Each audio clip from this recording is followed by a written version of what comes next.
Okay, let's go ahead to Chapter 10. We're talking about hemostasis. Remember, Chapter 9, we talked about white blood cells. Chapter 10 focuses mainly on platelets and their um, role in hemostasis. I think everybody should remember that hemostasis is basically the stoppage of blood flow. Think about stasis means stop. So you have the stoppage of blood flow. Basically, the formation of a clot most of the time. The multi-step process that transforms blood into a semi-solid clot with red blood cells that are trapped in a fibrin meshwork. That involves several different things. Number one, platelets. We always think with platelets clotting or bleeding, plasma clotting factors, anticoagulants, and blood vessel properties. And we're going to talk about all of those things individually, starting with platelets. The medical term for platelets are thrombocytes. They're actually large fragments from the cytoplasm of bone marrow cells called megakaryocytes. They don't have a nucleus. They don't reproduce. Their lifespan is about 8 to 9 days. And your normal platelet count should be 150 to 400,000 per microliter of fluid. You have to know that value, so you can go ahead with that or highlight that. They're mostly stored in the spleen, and the production is controlled by a protein called thrombopoietin. So remember, etch that number in your brain, 150 to 400,000. Plasma clotting factors, most of these are proteins that are produced in the liver. Vitamin K is very important for the production of factors 7, 9, and 10, prothrombin, and protein C, and all of those together are clotting factors. Calcium, which is considered factor 4, is needed for all steps of the clotting process except the first two steps. And if you remember last class when we talked about the electrolytes, I told you that calcium played a role in clotting.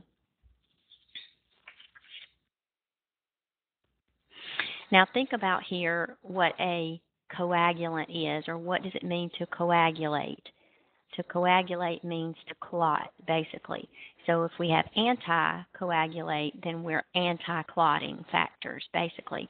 Because we have to have those in place because, we don't want our bodies to be clotting all the time. We basically want that blood flowing. So some of those natural anticoagulants in the body are antithrombin 3, protein C and S, and plasminogen. These are basically your body's natural blood thinners. They keep us from clotting during normal times. Your blood vessels themselves actually have characteristics that either promote clotting or work against clotting during normal times. The smoothness of the epithelial vessel lining prevents platelets and clotting factors from sticking together and causing clotting during normal times. When you have an injury at the vessel, then the vessel will contract due to clotting factors, and that contraction is the very beginning of the blood stoppage process. So let's talk about blood clot formation. It's basically a 5-stage process, and as usual, we're going to talk each stage in detail, beginning with the vessel spasm. Vessel spasm is your stage 1. This happens immediately when you have an injury to your vessel. Immediately think about a spasm or an immediate constriction of that vessel. And if you have constriction of that vessel, that's going to reduce the blood flow to that area, which is what we want. During the same time, you have a release of different clotting factors, such as thromboxane A2, and then nervous reflexes that help with that constriction of the vessel. After the spasm, then you have the formation of a platelet plug. Your platelets start to move to that site of injury, which is platelet adhesion. You have to have von Willebrand factor in order to have good platelet adhesion, which is why those patients who have von Willebrand deficiency will bleed a lot of the time. Then you have the release of ADP, or adenosine diphosphate, which actually calls out more platelets and causes them to aggregate or accumulate around that site of injury. So basically, first step, you have the spasm of the vessel. It constricts to slow down the blood flow. Then platelets are called out due to the injury. They kind of stick to the vessel wall, and then more platelets come and accumulate around that area.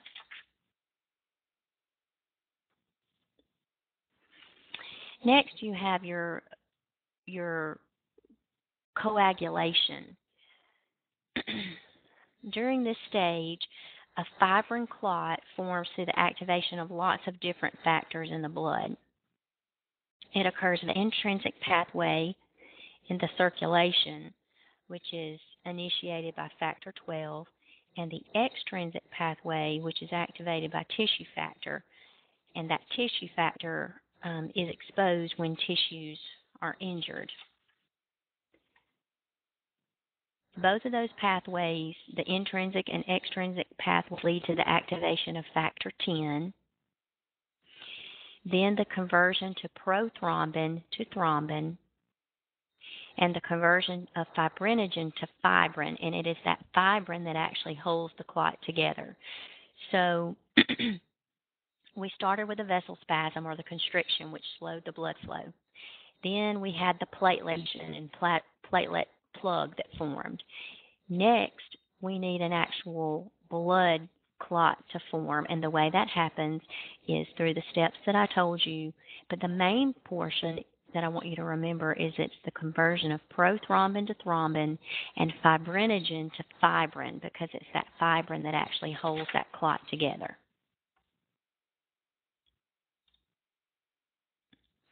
Now, hopefully, this clot is going to go away. We don't want blood clots to stay in the body all the time.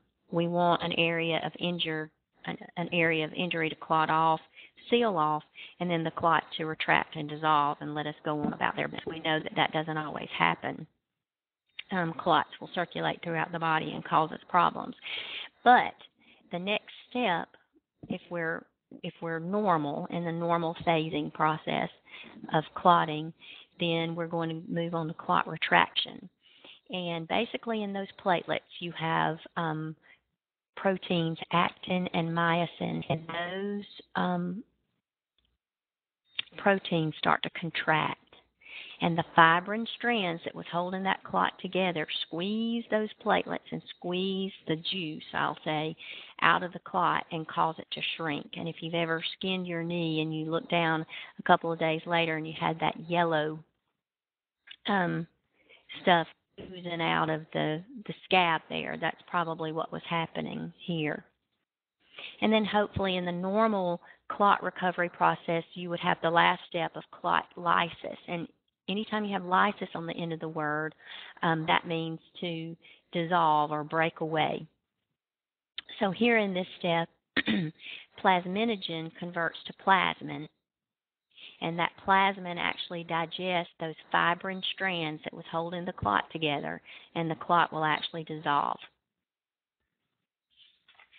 So be sure that you go through and know that 5-step process there: vessel spasm, platelet plug, blood coagulation, clot retraction, and clot lysis, or clot dilution. Another medical term for clot dissolution is fibrinolysis. And remember, there you've got lysis on the end of the word.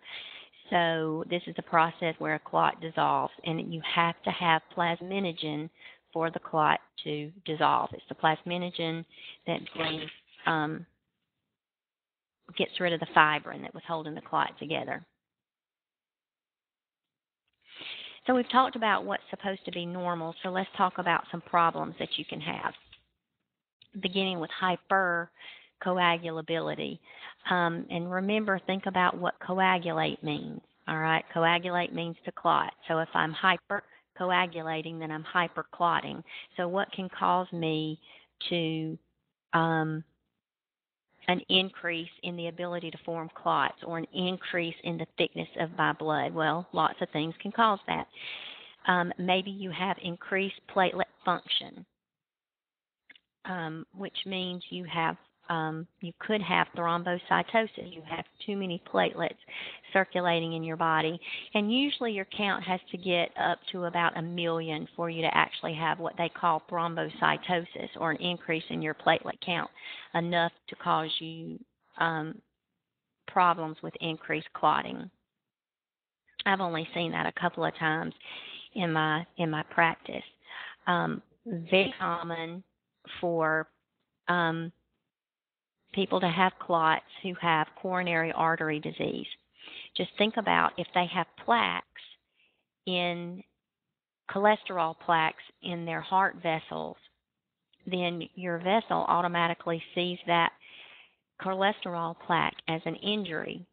Anytime there's an injury to the vessel, 9 times out of 10, your body's going to respond with a blood clot. So this is what happens to people who have heart attacks a lot of the time. They had a cholesterol plaque. The vessel sensed that there was an injury and formed a clot on top of that plaque. And sometimes that clot can break off and go to the brain and cause them to have a stroke, or cut off the blood supply to the heart and cause them to have a heart attack. Maybe it's because they have increased clotting activity. Maybe they were born with some type of genetic problem and they have a deficiency in their natural thinners like antithrombin 3, protein C and S. Or maybe they have some secondary factors. Anytime somebody is on bed rest, that's what the BR is, bed rest or immobilized due to surgery, or they've been in a car accident, or even for long plane rides and whatnot. Maybe they've had an MI or a heart attack. Certain cancers or birth control pills put women at risk for developing blood clots or hyperclotting. Any of those things can cause your blood to become static or decrease in flow, which is why now we know this and we get patients up immediately after surgery, or we put on the nice thick stockings that circulate the blood so that they won't develop a clot. Very important. You can also have hypercoagulability or hyperclotting from antiphospholipid syndrome, but we're not going to go into detail about this. You can read about it in your book if you want. I will not test you on that, though. So we talked about hyperclotting. Let's go ahead and talk about some bleeding disorders. When you have a decrease in the amount of platelets in your body, you have thrombocytopenia, which means your platelet count is low, usually less than 100,000. And if you remember, your normal count was 150 to 400,000. So we give you about a 50,000 window to work with there. So usually you're not classified as being thrombocytopenic until your platelet count drops to less than 100,000. We're going to talk about 2 different types of thrombocytopenia, ITP and TTP. Now think for a minute what the normal platelet count is. And platelets help with the important function of clotting. So if you have a low platelet count, then obviously you should think that you might be at risk for bleeding. Let's talk about the first disorder here, ITP, or idiopathic thrombocytopenic purpura. This is an autoimmune disorder. It happens usually for no reason, which is the reason it got its name, idiopathic. Idiopathic means really there's no reason for why it started. But basically, the body turns against itself. Antibodies form in the body and destroy the platelets. In children, usually it starts before the age of 5 after they have some type of viral infection that triggers the thrombocytopenia. Usually they'll have sudden petechiae and purpura. And those are little small hemorrhages that you can see on the end that look like little tiny purple dots. In young adults, it usually does not follow an acute infection. It happens, again, idiopathically. No reason, it just happens. And obviously, with a platelet count very, very low, you're going to see bleeding. They may have nosebleeds. They may bleed from anywhere else, easily to bruise, very obvious that they have a low platelet count. And these people's platelet counts are very, very low. I'm talking less than 20,000. So, children will usually recover spontaneously in a few weeks. Adults may be slower to respond, and unfortunately, a lot of times it goes along with some serious chronic disorders like AIDS, hepatitis C, lupus, things of that nature. You can also have drugs that will cause thrombocytopenia. Your sulfa-containing antibiotics sometimes will cause a decrease in your platelet count. Heparin is another one, which is a blood thinner that we used to use a lot. You don't see it a whole lot now. Quinine and quinidine are not used very often either, but we saw that patients' platelet counts would drop when they took these specific medications. TTP, or thrombotic thrombocytopenia purpura, is a microvascular disorder. It affects the tiny vessels in the body. You basically have little platelet clots that form in the small vessels in the brain, kidneys, and heart, and you also have a low platelet count. It's a rare disorder, usually seen in patients who are pregnant, who are using estrogen, are taking estrogen, certain drugs, and infection cause this disorder as well. Signs and symptoms, obviously, bleeding. The petechiae and purpura, the small pinpoint hemorrhaging, and vaginal bleeding are very common with TTP.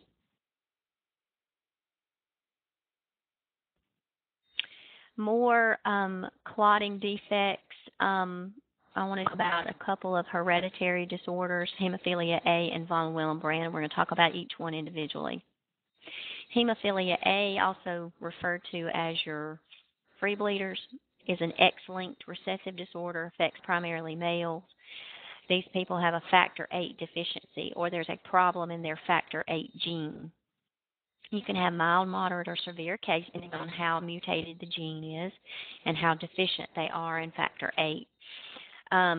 Severe cases, people can bleed even into the soft tissues, into the joints, into the muscles, GI tract, bleed everywhere. Then you can have just your mild cases where they would have just, maybe some rectal bleeding, nosebleeds, things like that. Treat by replacing their factor VIII. If it's a very mild case, there is a medication that you can use called DDAVP, which can increase the clotting factors. Von Willebrand disease is the most common genetic disorder that we see in bleeding, usually not diagnosed until reach adulthood. These people have a deficiency in von Willebrand factor, and if you remember back to the clotting process, you have to have von Willebrand factor for your platelets to adhere properly to the vessel wall. Signs and symptoms obviously would be bruising. Women may have an excessive menstrual flow, maybe bleeding from the nose, mouth, GI tract. Obviously, we're going to replace their von Willebrand factor. We will give them factor VIII that contains von Willebrand factor. Or, if the case is mild, we can use that same drug called DDAVP.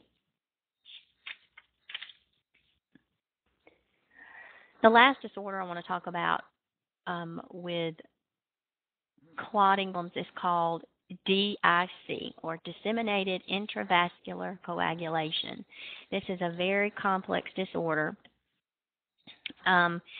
Here the patient has widespread clotting and bleeding, which doesn't make a whole lot of sense, but they do. They're bleeding and clotting all at the same time. You see this disorder always as a secondary condition. Patients will never come in with just DIC. A lot of times it happens as a complication of a pregnancy complication, a severe infection. Somebody has sepsis or bacteria in their blood, cancers, terrible traumas. They've been in an accident. They come in with all these injuries. They go into DIC. Their body basically is clotting and bleeding at the same time. The most common cause is the sepsis, where a patient has bacteria in their blood. Usually, even though they're clotting and bleeding, the most symptoms that you see are usually from the bleeding. They have the pinpoint hemorrhages. They bleed from every orifice that they have. Rectum, vaginal bleeding, urinary tract, nose, eyes, any orifice that they have. If you've removed an IV, they're going to bleed from old puncture sites. Very, very bad bleeding. The problem is you have to remember if they're going into this problem and you check appropriate blood work, they're probably clotting at the same time. So the way you treat it, can be very tricky. A lot of times you'll give fresh frozen plasma, platelets in order to treat the bleeding, but you have to think about too, you got to treat the clotting. The best thing and what most doctors do is try to try to treat their main problem. If they're septic, treat the infection. If they have an OB complication, maybe they need to go ahead and deliver that baby and get them stabilized. Because then if you stabilize their primary problem, usually the DIC will correct itself on its own. Last but not least, the most common cause of impaired platelet function bleeding is the use of aspirin and non-steroidal anti-inflammatory drugs such as Aleve, Advil, things like that. People overtaking their goody powders and whatnot, it causes impaired platelet function and causes them to bleed out. That'll be a test question, so you remember that.